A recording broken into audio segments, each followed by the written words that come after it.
What's up, comic fans, and it's time for that new comic book day haul plus review for the books that came out June 5th. So we're gonna get into all the books. We got 50 centers, and we got the books that came out this week, and we're gonna do it all right after this. Spartans! What is your profession? Welcome back. All right, let's get into those 50 centers.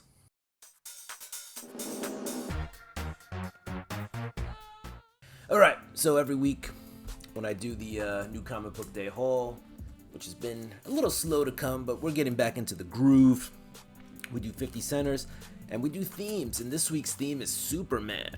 Alright, so we got some DC Superman books, so let's get into it. First off, we have Lois Lane number 8. This is the B cover, and this is the first appearance of Kiss of Death. Alright, we did some research on eBay. This book is, with shipping included, is probably like a $12 book, alright? But that's with shipping. Maybe you can find it in your stores for cover price. Alright, next up, we got Superman, The Adventures of Superman, number 507. This is the first appearance of Bloodsport. If you're thinking Bloodsport looks a little different, that's because this is the first appearance of the second Bloodsport, okay, who happens to be a white supremacist. Alright, found that for 50 cents.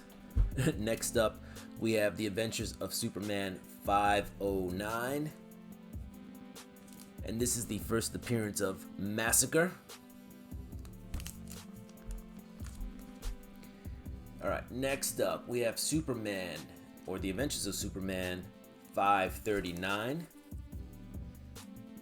And this is the first appearance of Anomaly. Alright, last but not least, we have The Adventures of Superman 596.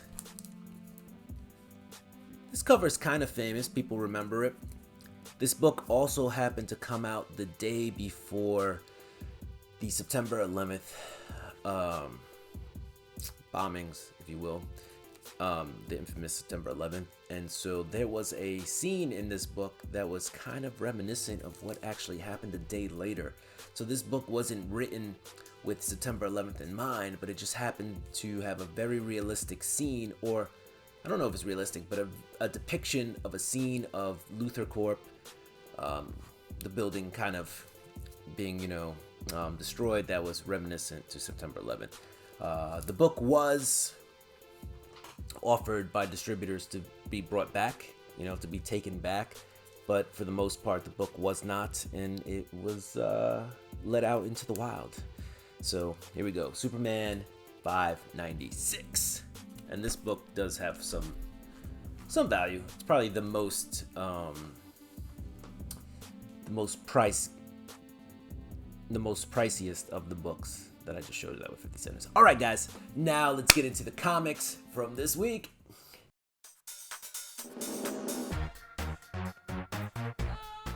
Let's start off with those Marvel books. Let's go. We're going to start off with Star Wars number 47. Lando Calrissian, on trial, manages to prove his worth to the Republic, and instead of getting thrown out of airlock, gets a deal where he's got to pay back a lot of credits, right, to the Rebel Alliance. But hey, he continues to keep doing his thing. All right, he also knows where Han Solo is, captured, and how to get him out of that carbonite. So I'm sure that worked itself into the deal. Next up, Star Wars: The High Republic number 8. All right. Our heroes in this book are on a mission to save a child who has been kidnapped. And I won't say more than that. Do they manage to save the child? Do they not? I don't know. Tune in. It's Star Wars, though, so usually things end pretty well in Star Wars. All right. Next up, we have a Blood Hunt tie-in. We have Blood Hunters 2. This is the cover B. All right, so you got a story of Hawkeye. We have a story of the Hulk. And then we have a story of,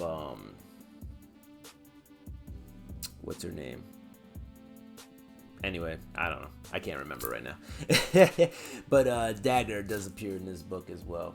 So go ahead and read this, guys. It's pretty good. What I will say is there's a bunch of vampires who try to feast on the Hulk. They take his blood and become like these Hulk vampires. Pretty scary stuff. Hawkeye.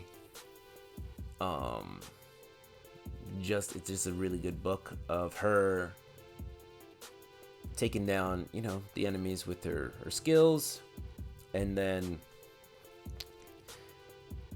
Dagger may become a vampire at the end of the book. So, ooh. All right. We got Venom number 34. This is also a Blood Hunt tie-in. Meridius is back in this book. Price, the second Venom, I believe. His dead vampire body kind of makes an appearance in this book, and the Venom symbiote is left wondering, who's going to be there for him. We also have Dylan Brock in the book, and Dylan Brock, apparently his blood's tainted, and vampires can't bite him. So good for him. Good for him. We have the Amazing Spider-Man number 51, and this may be the very first appearance of the Spider-Goblin. All right. We got the Sinister Six in here. It's a very cool book. Just very good. I think Zeb Wells and Ed McGuinness did a really good job with this book, and 52 was a pretty good book to me. We also got the What If mini debuted as the Dazzler cover, right? Celebrating 60 years of the Uncanny X-Men. They've been putting these books with the Amazing Spider-Man, all these Disney books. So here we have one. I thought this was pretty cool. So grab that. All right. Next up, we have from Marvel The Ultimates number 1. This is part of the Ultimate Universe. We got Iron Lad on here. This is the negative space variant, the John Tyler Christopher negative space variant. So managed to grab that. Basically, there's some time traveling in here. The Ultimates figure out that they gotta go back in time to get these people to be heroes. A lot of them just don't want to be heroes, right? They just want to continue to live like they've been living. They do manage to get Giant Man and the Wasp to join their team. All right. Last but not least, from Marvel, we have the Uncanny X-Men number 700. This is a wraparound cover, so we'll also expose this guy. All right. You got the X-Men. You got some mutants. You got some Arakians on there. A lot of different artists on here, and what's cool is not all the artists did an independent story. There was literally one story where each panel was even drawn by a different artist. So that was pretty cool. Basically, it's the wrap up of the Krakoan era, but it says the wrap up of the first Krakoan era. All right, so read this if you want to find out how it ends. It does kind of wrap it up. I really don't think you need to read too much of the other stuff. Just have a general understanding of what Krakoa was and what they were trying to do, and you should be able to read this book and figure out, what the ending is. Looks like Charles Xavier is going to be different from now on. Let's put it at that. Magneto has a different point of view, and Apocalypse is back to being his old self. Those are some things that came out of this book. Next up, we're going to go to DC. Only DC book of the week that I picked up. We got Batman versus Batman. This is Batman number 148. Okay. So yeah, you got Failsafe. You got Ra and Zur-En-Ra inside Failsafe's body. Kind of takes it over. Batman figures out a way around the protocol of Failsafe, a way to defeat this foe that he's had a hard time, the last 20 issues trying to defeat. So he figures out how to do it. Zur-En-Ra gets a little ahead of himself, doesn't quite understand the protocol, and so Batman, being Batman, outsmarts the villain. Doesn't use brute strength, doesn't use gadgets and gizmos. He uses his brain. Boom. And that's that's that. And that wraps up that arc, right, by Chip Zdarsky. Be interesting to see what the next arc is, all right? Let's go to the indies. First off, we got Gunslinger number 32. Javier's back at his thing, you know, hurting the people who hurt him back in the past and hurt his sister. So he's found the banker that has hurt him.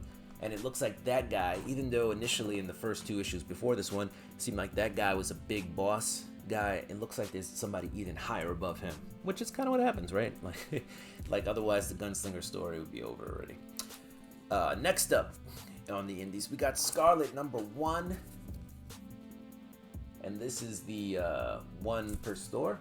I think this was the 1 per store, or the 1 in 10. 1 in 10? Let's say 1 in 10. $8, so that's cool.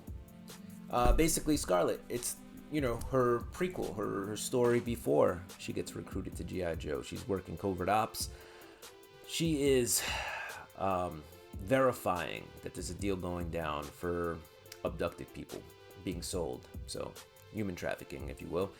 Or just straight up human trafficking, not human trafficking, if you will. She's, you know, trying to bust up human trafficking. A lot of stuff goes down. Let's just say Scarlet is a hero and saves the day. All right, last but not least, this was a really good book. Jerry Dugan, who kind of took on X-Men for a while. Falling in Love on the Path to Hell, number 1. All right, we got a samurai and a gunslinger who end up in purgatory, right? And they've got to traverse purgatory together. So both stories were pretty cool coming into, you know, what happens to them. Basically, if you end up in purgatory, you're dead.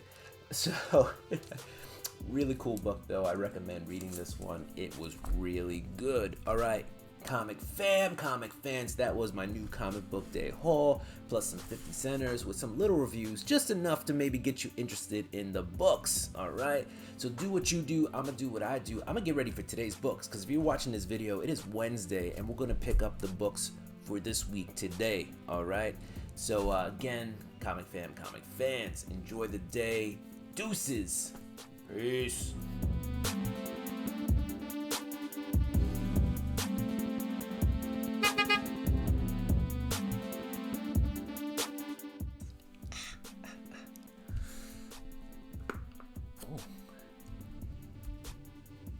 So every week when we do 50 centers, we have a theme, and this week's theme is going to be I picked up some ratio variants, and we're going to get it all.